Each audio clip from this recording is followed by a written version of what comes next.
Patience of hearing God's voice. You see, just like before you embark on a trip, there's always the beginning of a trip, or everything has its beginning, or let me call it a starting point. The foundation of hearing God's voice, it's more about the essentials, the basics. There are certain things you must know, certain beliefs you must have, before you even get to the place of hearing God's voice.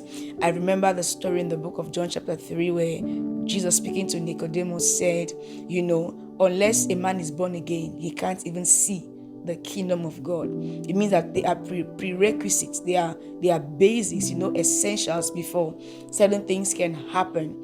And one of the things that is a fundamental when it comes to hearing the voice of God is the awareness and the belief that God is. Hebrews 11 verse 6 says that he who comes to God must first believe that God is.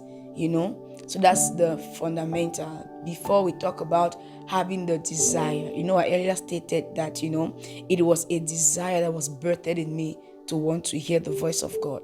You see, before we got to that desire, it's because I had an awareness that God exists.